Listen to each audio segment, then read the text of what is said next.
مقام ہے وہ میں اس کے بارے میں یہی کہوں گا کہ اللہ پروردگار مجھے ویسے ہی بنا دے جیسا انہوں نے میرے بارے میں کمنٹ کیا ہے. اور اب پھر اپنی اوقات میری یہ ہے کہ اپنی اوقات صرف اتنی ہے, کچھ نہیں بات صرف اتنی ہے, کل بھی ٹکڑوں پہ ان کے پلتے تھے اب بھی ٹکڑوں پہ ان کے پلتے ہیں. بس یہ اپنی اوقات ہے, اس کے علاوہ اپنی کوئی اوقات نہیں ہے. میں آج کی تقریر کو شروع کر رہا ہوں اور ایک بات چونکہ یہاں ریکارڈ ہو رہی ہے تو میں بات کہہ رہا ہوں کہ میرے بارے میں جو یہ میرے اشتہار میں مراد آباد لگاتے ہیں ان نہ لگایا کریں. میں مراد آباد کا نہیں ہوں رہنے والا. میرا خود اللہ کا شکر ہے میرا گاؤں بہت مشہور ہے اور میرے جنیٹ اس کا نام ہے جنہٹا شریف, تو اب اس کا نام بدل کے جنیٹا شریف ہو گیا ہے اور وہ ضلع سنبل میں پڑتا ہے. خدا کے واسطہ گزارش کرتا ہوں سارے لوگوں سے جن تک میری بات پہنچے چکی, یہ ریکارڈ ہو رہی ہے بات, کہ وہ بات اس کو سمجھ لیں کہ میرے گاؤں کا نام لگائیں. میں جہاں کا نہیں رہنے والا ہوں تو اس گاؤں کا میرے ساتھ نام نہ لگائیں. میرا مراد آباد سے کوئی تعلق نہیں ہے, میرا مراد آباد سے دور رہتا ہوں. ٹھیک ہے نا, بات سمجھ آ گئی؟ اتنی بات میں نے کر دی. یہ ایک بہت دنوں سے غلط فہمی چل رہی تھی, اسے آج میں نے سوچا کہ آج اسے ختم کر دیتا ہوں. اب آگے کی بات میری چل رہی ہے. میری تقریر کا موضوع ہے, عنوان ہے شکر خدا. کیا بات ہے, سبحان اللہ سبحان اللہ. اور ذکر مصطفیٰ. اچھا, شکر وہ ادا کرے گا جسے پتا ہو, ورنہ روتا رہے گا انسان پوری زندگی. پہلے کے زمانے میں لوگ شکر گزار ہوتے تھے چونکہ ان کی ذہن بہت زیادہ اونچے کام نہیں کرتے تھے, وہ اپنے سے نیچے کو دیکھتے تھے. میرے تایا فرماتے تھے بیٹے آج تو بڑا کھانا لوگوں کو ملتا ہے, مگر 1930 میں ایک بار قحط پڑا تھا تو 50,000 ہندوستانی بھوک سے انتقال کر گئے تھے. پہلے نہ گاڑیاں تھی نہ محل تھے, کبھی کسی کو سفر کرنا ہوتا بڑی دشواری ہوتی تھی. میں نے اپنے گاؤں کے لوگوں کے بارے میں سنا ہے, وہ کہتے ہیں کہ ایک گمچھا ایک رومال اگر کسی پہ نیا ہوتا تھا نا تو پورا محلہ اس سے بارات کر کے آتا تھا, بھائی ذرا اپنا گمچھا دے دو میں بارات میں جانا چاہتا ہوں. میاں مگر جتنی نعمتیں بڑھی اتنا ہی انسان ناشکرا بن گیا. آج دیکھو پہلے کے لوگ وہ جو قبروں میں دفن ہیں اللہ انہیں بخشے, ان کی قبروں پہ مہربانی کرے. وہ میرے اور آپ کے بزرگ وہ جو قبرستانوں میں ہیں, جب ان سے کوئی پوچھتا تھا بغیر پنکھے کی زندگی تھی, بغیر اے سی کی زندگی تھی, کوئی ان کے پاس سہولت فراہم نہیں تھی, مگر پھر بھی کوئی ان سے پوچھتا تھا کیا حال ہے, تو اللہ کا اتنا کرم تھا ان کے دلوں پر, دل سے کہتے تھے ہر حال میں اللہ کا شکر ہے, اللہ کا بڑا فضل ہے, اللہ کا بڑا انعام ہے. مگر آج آپ, میں نے ایک صاحب سے پوچھا, میں نے ایک مولانا سے پوچھا, یوں وہ مولانا لگتے تھے نہیں, میں نے ان سے پوچھا کیا حال ہے, کہنے لگے وہ کٹ رہی ہے مولانا سید صاحب, کاٹ رہا ہوں, بس ٹھیک ہے کٹ رہی ہے, کاٹ رہا ہوں, اللہ کا شکر ہے. میں کہا اتنی لمبی فہرست پڑھنی تھی تو یہ بعد میں اللہ کا نام کیوں لیا یار. مومن تو وہ ہوتا ہے جو ایک بار میں کہے اللہ کا شکر ہے. میرے آقا فرماتے ہیں مومن ادھر ادھر کی بات نہیں کرتا, جب اس سے کوئی پوچھے کیا حال ہے وہ کہتا ہے ہر حال میں اللہ کا شکر ہے. سبحان اللہ سبحان اللہ. اور میاں جتنے بھی ناشکرے ہیں یہ روتے ہی رہیں گے, ان کی حالت نہیں بدلے گی. آپ جس بھی ناشکرے سے ملیں گے بالکل وہ نیگیٹو پرسن ہوگا, منفی انسان, منفی وجود ہوگا اس کا پورا. اور بھائی کیا رہے دنیا میں کیا رکھا ہے, کچھ بھی نہیں, سبھی تو برا کام کر رہے ہیں, کوئی نہیں یہ نہیں ہے, روتا ہی رہے گا. اور جب آپ کسی اچھے مسلمان سے ملیں گے نا تو وہ خوش ہو کے یہی کہے گا ہر حال میں اللہ کا شکر ہے, اس وجہ سے میرا حال اللہ ہی بدل سکتا ہے, کوئی دوسرا نہیں بدل سکتا. سبحان اللہ سبحان اللہ. مگر اب دیکھیں آپ شکر ادا کرنے کے لیے ہمارے علماء تشریف رکھتے ہیں, ان کی دعائیں مجھے چاہیے.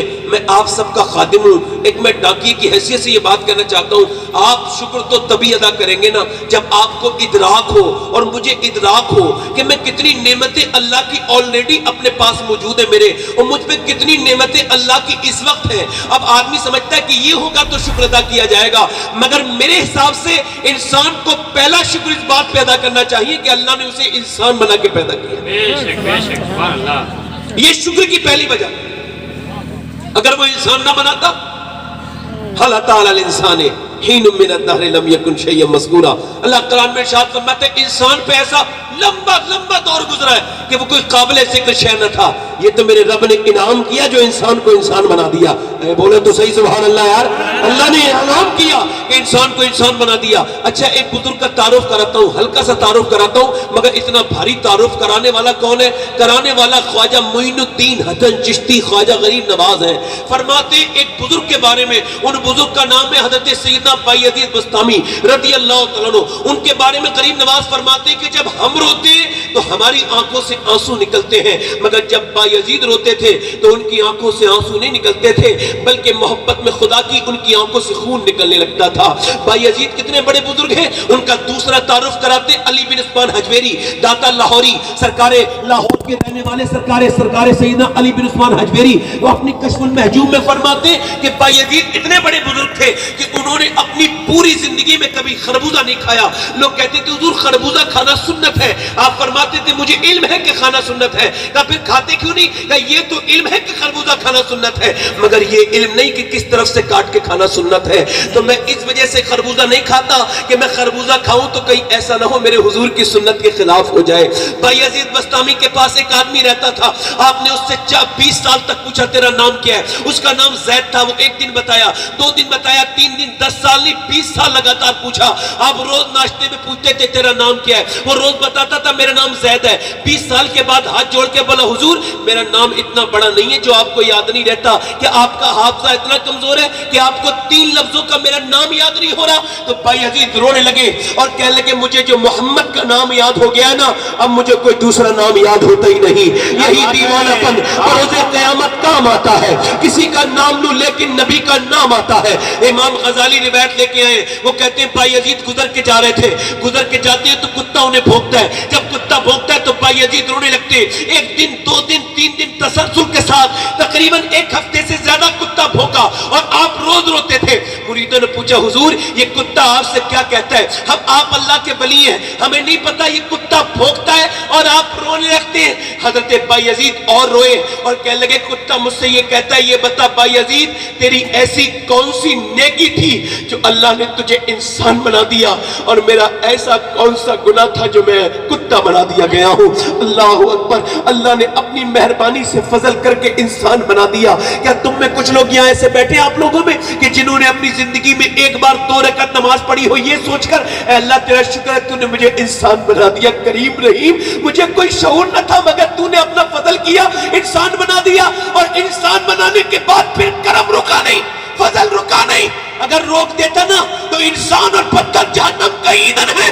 انسان کے بعد پھر اس نے مسلمان بنا دیا، ذرا غور تو کرے، مسلمان بنا دیا، اور مسلمان کے بعد توجہ چاہتا ہوں، مسلمان کے بعد پھر اگر روک دیتا، دیکھے تو آپ نے میں نے کوئی دعا نہیں مانگی، آپ نے کوئی عرضی دائر نہیں کی، آپ نے کوئی پرارتھنا پتر نہیں لکھا، اے میرے رب تیرا کتنا بڑا کرم ہے میرے پروردگار، ہمیں کوئی شعور تک نہ تھا، ہم نے کوئی تجھ سے گزارش نہیں کی، مگر یہ فقط تیرا کرم ہے کہ جب تو نے ہمیں پیدا کیا 12 نبیوں نے دعائیں مانگی تھی، اے اللہ نبی نہ بنا اپنے پیارے کا امتی بنا دے، اپنے حبیب کا امتی بنا دے، مگر تو نے جب مجھے پیدا کیا تو کتنا کرم کیا، میری خوش قسمتی میں تیرا امتی، فضل رب العلا اور کیا چاہیے، مل گئے مصطفیٰ اور کیا چاہیے، بھر کے جھولی میری میرے سرکار نے مسکرا کر کہا اور کیا چاہیے۔ اور میرے بھائیوں سنو، آج کے بعد تم سے کوئی کہے نا خالی ہاتھ آئے تھے خالی ہاتھ جائیں گے، تو اس سے کہہ دینا تم آئے ہو گے خالی ہاتھ، تم جاؤ گے خالی ہاتھ، نہ تو ہم خالی ہاتھ آئے تھے نہ جائیں گے، جب آئے تھے تو نبی کا دامن ہاتھ میں تھا، اور جب جائیں گے تو انشاءاللہ نبی کا دامن ہاتھ میں ہوگا۔ نعرہ تکبیر، نعرہ رسالت، گلشن بغداد کانفرنس، جلسہ دستار بندی، مسلک اعلیٰ حضرت فیضان حضور تاج الشریعہ، سبحان اللہ سبحان اللہ، حضور کو امتی اور پھر فضل امتی بنانے کے بعد بھی نہیں رکا، کرم اور بڑھ گیا، رحمتیں اور بڑھ گئی، ہم پر انعام اور ہوا کہ اس وقت نہ جانے کتنے فرقے ہیں، کتنے بدتمیز، کتنے بدترین قسم کے جاہل گستاخ، مگر جب اس نے ہمیں پیدا کیا تو یار کے غداروں میں پیدا نہیں کیا، یار کے وفاداروں میں پیدا کیا۔ سبحان اللہ سبحان اللہ سبحان اللہ سبحان اللہ، اعلیٰ حضرت کے غلاموں میں پیدا کیا، سبحان اللہ سبحان اللہ، مسلک اعلیٰ حضرت ماننے والوں میں پیدا کیا، اللہ کا شکر ادا کرنا چاہیے تب مگر انسان چونکہ دولت کے دم لگا ہوا نا الحاکم التکاثر حتی زرتم المقابر، یہ حال ہو گیا انسان کا. دیکھے تو وہ کیا کرتا رہا، بس دولت دولت کہتا رہا، یہاں تک کہ وہ قبر کے اندر بھی چلا گیا مگر اس کا شعور اس بات کو غور نہیں کر پایا کہ سب سے بڑی دولت اللہ کا کرم ہے. شکر اس کا ادا کرتے رہے. آج کل انسان شکر نہیں ادا کرتے، وہ سمجھتے دولت. میں بمبئی میں ایک آدمی کو جانتا ہوں، اس کے پاس 52 کروڑ کی فیکٹری تھی. ذرا آپ بھی بولیں گے نیچے والے کتنے کروڑ کی فیکٹری؟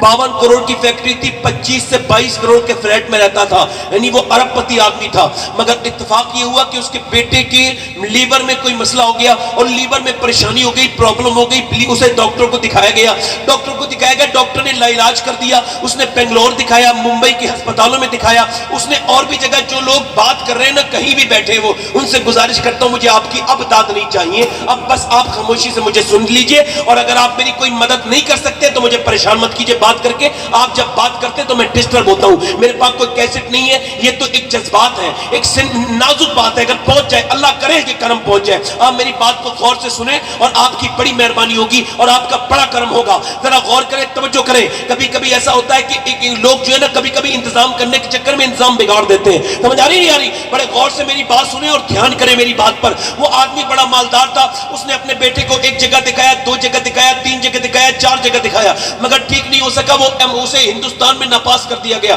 اب وہ امریکہ چلا گیا. امریکہ میں جانے کے بعد اس نے اپنے بیٹے کا علاج کرایا مگر بہت مدت تک علاج چلا. مگر اس کے بعد جب اس کے بیٹے کا آپریشن ہوا وہ ہندوستان آیا اور ہندوستان آنے کے 8 یا 10 دن کے بعد اس کے بیٹے کا انتقال ہو گیا. جب اس کے بیٹے کا انتقال ہو گیا، اللہ اکبر، جب اس کے بیٹے کا انتقال ہو گیا تو وہ پھر وہ کھڑا تھا قبرستان میں اور رو کے لوگوں سے کہتا تھا، لوگوں دیکھو دولت کے اوپر زیادہ ناز مت کرنا، دولت پر زیادہ ناز مت کرنا، دولت کو بہت بڑی چیز مت سمجھنا. یہ یاد رکھنا میرے بھائیوں کہ دیکھو میں کتنا بڑا دولت مند تھا مگر میرے بیٹے کے میدے میں میری 52 کروڑ کی فیکٹری بھی لگ گئی اور میرا 22-23 کروڑ کا فلیٹ بھی لگ گیا. اور آج میں یہ تمہیں پیغام دینا چاہتا ہوں کہ دیکھو اللہ کے بنائے ہوئے میدے کی طرح دنیا میدہ نہیں بنا پائی. ذرا غور تو کریں، کیا کوئی دنیا میں ایسا ہے وہ کہنے لگا اللہ کا شکر صحت پیدا؟ کوئی دنیا میں ایسا ہے جو اللہ کی بنائی ہوئی انگلی کی طرح کوئی انگلی بنا دے؟ کوئی ایسا کاریگر دنیا میں ہے جو اللہ کی بنائی ہوئی آنکھوں کی طرح آنکھیں بنا دے؟ ہے کوئی ایسا کاریگر؟ منہ میں ایک چھوٹی سی ہڈی چلی جاتی ہے تو بندہ پریشان ہو جاتا ہے مگر منہ کے اندر 32 دانتوں کو لگانے والا کون ہے؟ رب ہے. انسان کہتا ہے میں پالنے والا ہوں، پال رہا ہوں، اپنے بچوں کو پالتا ہوں. اللہ فرماتا ہے تو پالتا ہے. یہ بتا تو اپنی ماں کے پیٹ میں تھا، تیری ماں کا کھانا الگ تھا اور تیرا الگ تھا. یہ بتا تیری ماں کے کھانے سے تجھے کھلانے والا کون تھا پیٹ کے اندر؟ بتا 9 مہینے تجھے کون پالتا رہا؟ بتا کون پالتا رہا؟ بتا تیری پیدائش کے بعد پھر تیری ماں کے اندر سے دودھ کی نہریں نکالنے والا کون تھا؟ گوشت پوت اور خون کے اندر سے وہ دودھ کون نکالتا تھا؟ وہ رب تھا، وہ پروردگار تھا جسے ہم بالکل بھول چکے ہیں، جسے یاد نہیں کرتے. اب تو کوئی بیماروں کو بھی دیکھنے نہیں جاتا. ایک آدمی اسپتال میں بھرتی ہوتا ہے، بوڑھا اسپتال میں بھرتی ہوا، اس کا جو ہے وہ طبیعت خراب ہو گئی، اسے آکسیجن لینے میں دقت تھی. گزارش کر رہا ہوں، آکسیجن لینے میں دقت تھی. اب اس کے لگائی گئی آکسیجن کی جو ہے وہ سلنڈر لگایا گیا. بڑا اسپتال تھا، 1.5 دن میں ٹھیک ہو گیا. 80 سال کا بوڑھا تھا اور اس نے جب بل دیکھا تو رونے لگا. ڈاکٹر نے کہا بل زیادہ لگ رہا ہے بڑے میاں، کچھ کم کر دیتا ہوں. اس نے کہا نہیں کم کرنے کی حاجت نہیں ہے، اللہ نے اتنا دیا ہے کہ پورا اسپتال خرید لوں گا کھڑے کھڑے. کہا پھر رو کیوں رہا ہے؟ کہا رو اس وجہ سے رہا ہوں کہ میں تیرے اس آکسیجن کی مشین سے 1.5 دن سانس لیا ہے میں نے، تو تو نے 90,000 کا بل بٹھال دیا اور میں 80 سال کا بوڑھا اللہ کی ہواؤں میں سانس لیتا رہا. میں نے کبھی نہیں سوچا کہ سانس لینا کتنی بڑی اللہ کی نعمت ہے. میں کبھی سوچ نہیں پایا کہ سانس لینا کتنی بڑی اللہ کی نعمت ہے. اللہ اکبر.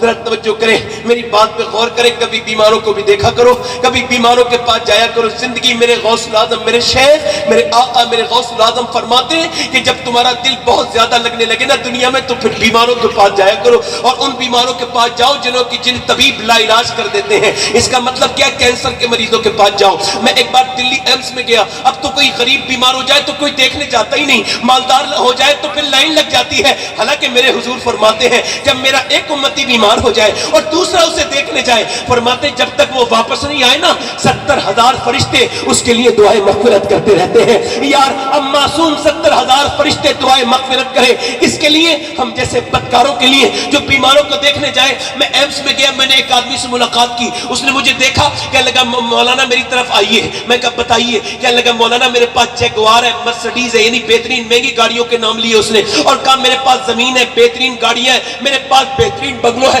میرے پاس بہترین زمین ہے, اور میں زمیندار ہوں. میں پھر رو کے کہنے لگا مگر میرے کسی کام کا نہیں. میں نے کہا کیوں؟ کہنے لگا میں کینسر ہو گیا مجھے, 1 مہینے پہلے ڈاکٹر نے کہا تھا تو 2 مہینے کے بعد مر جائے گا, اب میرے کسی کام کا نہیں, مجھے کینسر ہو گیا ہے. یار کینسر کے مریض کے پاس جا کے کھڑے ہو نا تو وہ مسکراتا ہی نہیں. وہ ایک آدمی کو میں نے دیکھا اپنے بچے کے سر پہ ہاتھ رکھ کے رو رہا تھا, کینسر کا مریض تھا. میں نے کہا بھائی کیوں رو رہا ہے؟ کہنے لگا مولانا میں وہ آبھاگا باپ ہوں جسے 1-1.5 مہینے پہلے پتا چل گیا میرے بچے یتیم ہونے والے ہیں. میرا درد کوئی نہیں غور کر سکتا, میرے درد کا کوئی اندازہ نہیں کر سکتا. مولانا میں کتنے درد میں ہوں. یہ دیکھو تو سسکی لے کے سسک کے انسانی تو ہوتے ہیں جنہیں کینسر ہوتا ہے, کوئی جانور تو نہیں ہوتے نا. دیکھو تو میں پرسوں ایک آدمی کو دیکھنے کے لیے گیا تھا تقریر کے بعد, اللہ اکبر, 25 سال کا لڑکا تھا, اللہ اکیلا لڑکا, بہت بے شمار دولت, مگر دلی ایمس والوں نے بھی منع کر دیا. بدایوں میں داتا گنج پڑتا ہے, وہاں اللہ اسے دعا کرو اللہ اسے شفا دے دے, مگر ڈاکٹر نے علاج کر دیا. اس کے سامنے مسکراؤ تو مسکراتا ہی نہیں. آپ دیکھیں, آپ اگر کینسر کے مریض کے پاس مسکراؤ تو مسکراتا ہی نہیں. پھر آپ کو مجھے شکریہ ادا کرنا چاہیے. شیخ سعدی کہتے ہیں میں نکل کے جا رہا تھا, چلتے چلتے میرے پیروں کے جوتے ٹوٹ گئے تو میں نے دعا کی اے مولا اتنا تو دے دے کہ میں جوتے خرید لوں. جوتے چلنے کی چلتے پیروں سے جوتے ٹوٹ گئے. کہتے ہیں جب پیدل چل رہا تھا تو پیروں میں چھالے پڑ گئے اور پھپوکے پڑ کے پھوٹ گئے, اس میں سے زخم نکل گئے. کہتے ہیں مجھ سے چلنا مشکل ہو گیا. میں نے کہا میرے مالک اتنا تو دے دے میں جوتے خرید لوں. کہتے ہیں میں نے پھر آگے جا کر کے مڑ کے دیکھا نا تو ایک آدمی تھا, اس کے دونوں پاؤں نہیں تھے. میں سجدے میں گر گیا. میں نے کہا مالک مجھے معاف کر دے, میں تیرا ناشکرا ہو گیا تھا. اس کے پاس پاؤں تو ہے, میرے پاس پاؤں تو ہے, اس کے پاس تو پاؤں ہی نہیں ہے. یاد رکھیں واصف علی واصف فرماتے ہیں کہ جہاں ناشکری ہوتی ہے وہیں بالکل شکر پایا جاتا ہے. اس توجہ اس جملے پہ غور کریں میرے, جہاں ناشکری ہوتی ہے وہیں پہ شکر ہوتا ہے. اس کا مطلب کیا ہے؟ مطلب یہ ہے کہ شیخ سعدی کو اللہ نے عقل دی تھی, انہوں نے شکر ڈھونڈ لیا, شکر ڈھونڈ لیا. توجہ ہے کہ نہیں؟ ذرا غور کرو. ایک آدمی کھانا کھانے بیٹھا, روٹی سوکھی تھی, اس نے سوکھی روٹی اٹھا کے کھانی چاہیے. کہنے لگا یہ روٹی جو ہے نا کتنی بیکار ہے. پھر کہنے لگا نہیں کچھ لوگوں کو تو یہ بھی نہیں ملتی ہے. اے اللہ تیرا شکر ہے. اس کا مطلب یہ ہے پریشانی کے ساتھ آسانی ہے. مطلب کیا ہے؟ ان مع العسر یسرا کا مطلب کیا ہے؟ اس کا مطلب یہ ہے کہ جہاں پریشانی ہے وہی مرتبے کو بڑھایا جا رہا ہے. جہاں پریشانی دی جا رہی ہے وہی شکر کے جو ہے وہ شکر کے موقع مہیا کیے جا رہے ہیں. مگر انسان شکر نہیں ادا کرتا, وہ ناشکری کرتا رہتا ہے. میرے شیخ, میرے غوث اعظم, میں اپنے غوث اعظم کی بات کرتا ہوں, فتوح الغیب میں ارشاد فرماتے ہیں, میرے شیخ محی الدین عبد القادر جیلانی فرماتے ہیں اے لوگوں تمہیں اللہ کی ناشکری کرنے کا بہت شوق ہے, اس کی شکایتیں لگاتے پھرتے ہو. لوگ کرتے نہیں شکایت, اور بولو کیا حال ہے, ٹیلی فون پہ بات کرتے ہیں. یہ میں کہتا ہوں جب اور کا لفظ آ جائے تو فون کاٹ دیا کرو. اس کا مطلب یہ ہوتا ہے اب کوئی بات نہیں رہی, یہ ٹائم پاس کرنا چاہتا ہے. اور بتاؤ کیا حال ہے, اور کیا ہو رہا ہے, اور گرمی بہت ہو رہی ہے, اور سردی بہت ہو رہی ہے, اور بارش بہت ہو رہی ہے. توبہ توبہ, یہ سب اللہ کی ناشکری کے الفاظ ہیں. یہ کہنا گرمی بہت ہو رہی ہے, یہ کہنا سردی بہت ہو رہی ہے, یہ میاں اللہ کی بارگاہ میں ناشکری ہے. یہ غوث اعظم فرماتے ہیں کہ غوث اعظم فرماتے ہیں یہ الفاظ اللہ کی ناشکری کے الفاظ ہیں. نہ آپ کے کہنے سے گرمی کم ہو سکتی ہے نہ زیادہ ہو سکتی ہے. ایک مرتبہ مدینے میں ہوا بہت تیز چل رہی تھی. ایک صحابی نے کہا ہوا بہت تیز چل رہی ہے. حضور نے فرمایا خاموش, یہ ہوا چل نہیں رہی ہے, اسے میرا رب چلا رہا ہے. ہوا خود نہیں چلتی ہے, اسے رب چلاتا ہے. گرمی خود نہیں ہوتی, اللہ روتے بدل بدل کے اپنے ہونے کا احساس کرواتا ہے. کبھی گرمی کرتا ہے, کبھی سردی کرتا ہے. ذرا غور تو کریں. غوث اعظم فرماتے اللہ کی ناشکری کرنی ہے تو اس سے کرو جو اللہ سے زیادہ کریم ملے, اللہ سے زیادہ رحیم ملے, اللہ سے زیادہ نوازنے والا ملے. اور اگر نہ ملے تو پھر کیوں اس کی شکایتیں لگاتے پھرتے ہو, کیوں اللہ کی ناشکری کرتے پھرتے ہو. اور مولا علی فرماتے ہیں لوگوں پہ مجھے حیرت ہے, وہ ایسے طبیب کو اپنا مرض بتاتے ہیں جو علاج ہی نہیں جانتا. فرماتے ہیں پریشانی بتانی ہے تو رب کو بتاؤ. اگر تم نے دنیا میں کسی کو اپنی پریشانی بتائی, ایک بار سنے گا رو کے ہنس کے اڑائے گا, اور تو اپنی نظر نہیں اٹھا سکتا. جس کے سامنے ایک بار روئے گا نا پھر کبھی نظر نہیں اٹھا پائے گا. اور اگر رب کے سامنے تو رو لیا تو پھر تیری نظر کہیں اللہ جھکنے نہیں دے گا, ہر طرف تیری نظر اکھڑنے نہیں دے گا. نعرہ تکبیر, نعرہ رسالت, گلشن بغداد کانفرنس, مسلک اعلیٰ حضرت. سبحان اللہ سبحان اللہ. کیونکہ جو سب کے سامنے جھکتا ہے, توجہ, جو سب کے سامنے جھکتا ہے وہ رب کے سامنے نہیں جھکتا, اور جو رب کے سامنے جھکتا ہے وہ سب کے سامنے نہیں جھکتا. وہ ایک سجدہ جس کو تو گرا سمجھتا ہے,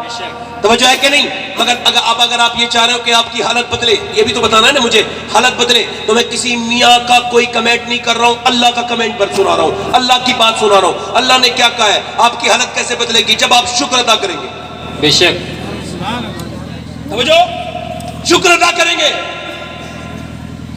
اچھا شکر ادا کریں گے تو امام یہ جو ہے نا مولانا روم کہتے ہیں کہ حاتم طائی سے کسی نے مجھے مثال سمجھا رہا ہے، مثال کے بادشاہ نا، تمثیل کے بادشاہ، کہتے ہیں وہ ایک مرتبہ نا وہ کسی نے حاتم طائی سے پوچھا کہ آپ نے اپنے آپ سے زیادہ سخی لٹانے والا کوئی دیکھا؟ کہنے لگا ہاں صاحب دیکھا۔ کب؟ کہ میں ایک بار سفر پہ جا رہا تھا، بھوکا ہو گیا، پیاسا ہو گیا، کہتے ہیں مجھے بڑی پریشانی ہو گئی، تو میں نے ایک دروازے پہ جا کے کیا کچھ کھانے کو ملے گا، میں مسافر ہوں۔ اس نے کہا یہ اندر، اس نے میرا استقبال کیا، بکری ذبح کی اور اس نے میرے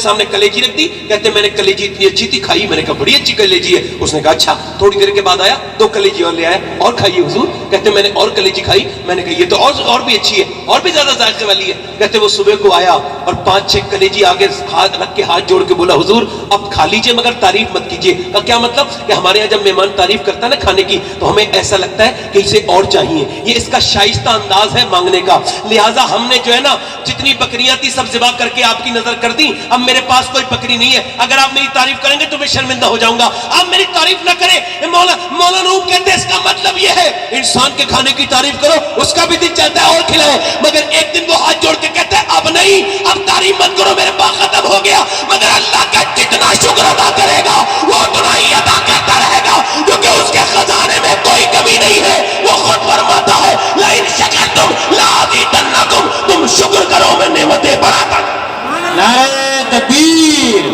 نعرہ رسالت، گلشن بغداد کانفرنس، مسلک اعلیٰ حضرت، سبحان اللہ سبحان اللہ سبحان اللہ سبحان اللہ۔ دل لگا کے بولے سبحان اللہ۔ مگر انسان کہتا ہے میں کیسے شکر ادا کروں مولانا، میرے پاس تکلیفیں بڑی ہیں، میرے پاس غم بڑے ہیں، میں اب آپ کو اس طرف لے کے چلتا ہوں جس بارگاہ میں ہر مرض کا علاج موجود ہے، کیا بات ہے، سبحان اللہ، جسے کمپلیٹ آئیڈیل کہا گیا۔ اور یاد رکھو، میری طرف دیکھو، یاد رکھو جس قوم نے میرے حضور کو بھلایا ہے وہ قوم برباد ہو گئی ہے۔ بے شک اور اگر باتیں یاد رکھنے کے لائق ہیں تو میرے حضور کی ہیں۔ بے شک حق ہے۔ کوئی بھی شخص چاہے وہ کتنا بڑا ہو، چاہے وہ کہیں کا بھی ہو، میرے لیے آئیڈیل نہیں ہے، ہم سب کے لیے آئیڈیل ہمارے حضور کی زندگی ہے۔ سبحان اللہ سبحان اللہ سبحان اللہ۔ ہو جائے کہ نہیں؟ میرے آقا کی زندگی ہے، زندگی یہ نہیں ہے سبھی کے لیے، زندگی ہے نبی کی، نبی کے۔ بے شک توجہ ہے کہ نہیں؟ ادھر دیکھیں، مگر آج آدمی کہتا ہے میں نے تکلیفیں بڑی جھیلی، آؤ میں حضور کی بارگاہ میں لے کے چلتا ہوں۔ میرے آقا فرماتے ہیں سارے نبیوں کی تکلیف، سارے نبیوں کی تکلیف ایک پلڑے میں رکھ دی جائے، فرماتے ہیں میری تکلیف ایک پلڑے میں رکھ دی جائے، فرماتے ہیں میری تکلیف کا پلڑا بھاری ہو جائے گا۔ اللہ، میں نے جتنے غم سہے ہیں، جتنے میں نے درد سہے ہیں، آپ سنیں گے حضور کی بات؟ کروں یا ختم کر دوں؟ آپ بتائیں، اب آپ کی مرضی کے اوپر ہے، بتائیں۔ پیچھے والے بولیں، آپ بولے ذرا، مہربانی کر کے ذرا زور سے سبحان اللہ تو بول دینا ایک بار۔ سبحان اللہ سبحان اللہ۔ ہم لوگوں کی عادت بھی آپ نے ڈالی ہے نا؟ اللہ اکبر۔ عرض کرتا ہوں آپ سے، اللہ آپ پر مہربانی کرے، مجھ پہ بھی مہربانی کرے، توجہ کریں میری بات پر، غور کریں۔ حضور کی زندگی، میرے آقا کریم کی زندگی کیسی زندگی ہے؟ حضور کے والد کا نام پہلے لیا جائے تو آپ کے والد کا نام سیدنا عبداللہ ہے۔ اچھا، اور سیدنا عبداللہ کی شناخت کیا ہے؟ میری طرف دیکھیں، میری طرف دیکھیں۔ سیدنا عبداللہ کی شناخت یہ ہے کہ جب وہ مکی گلی سے گزرتے ہیں نا تو اندر بیٹھے ہوئے گھر میں لوگ کہتے ہیں یہ جو اتنی خوشبو کے جھونکے آ رہے ہیں نا، ضرور ادھر سے عبد المطلب کا بیٹا عبداللہ گزر کے گیا ہے۔ کیا بات ہے۔ سیدہ آمنہ کہاں کی ہے؟ کہاں کی تشریف، کہاں کا ان کا وطن ہے؟ مدینے کا۔ حضرت عبداللہ کہاں کے؟ مکے کے۔ توجہ ہے؟ ایک مرتبہ غوث اعظم تقریر کر رہے تھے، کون؟ شیخ محقق نے لکھا ہے غوث اعظم تقریر کر رہے تھے تو چیل جو ہے نا پریشان کرنے لگی۔ چیل کو کوئی عقل تو نہیں ہوتی نا، ہوتی عقل؟ ہاں، مگر پریشان کرنے لگی، آواز کرنے لگی، کچھ ڈسٹرب کرنے لگی۔ غوث پاک نے چیل کو دیکھا، 2 ٹکڑے ہو کے نیچے گر گئی۔ اللہ، اور بعد میں آپ نے تقریر کرنے کے بعد چیل کو اٹھایا اور فرمایا میرا نام عبد القادر ہے، یاد رکھ لے، آگے سے ادھر سے گزرے نا تو پریشان نہ کرنا، آواز نہ کرنا، اس بار زندہ کر رہا ہوں، اگلی بار زندہ نہیں کروں گا۔ کیا بات ہے۔ تیری چڑیاں ہے، تیرا دانا پانی، تیرا میلہ تیری محفل ہے یا غوث. سبحان اللہ سبحان اللہ. کچھ لوگ ہوتے ہیں بیچارے انہیں پتہ ہی نہیں وہ دنیا میں کیوں آئے ہیں, بس آتے ہیں اور پھر نکل لیتے ہیں. توجہ ہے کہ نہیں میری بات پر غور کریں. لوگ ایسے ہوتے ہیں نا وہ پتہ ہی نہیں دنیا میں کس مقصد کے لیے آئے. توجہ ہے کہ نہیں. ہاں وہ اقبال نے بڑا زبردست طنز کیا تھا. اس نے کہا تھا پھول سے کٹ سکتا ہے ہیرے کا جگر. نہیں, انہیں طنز کیا اس نے یہ, پھول کی پتی سے کٹ سکتا ہے ہیرے کا جگر, مرد نادا پر کلام نرم نازک بے اثر.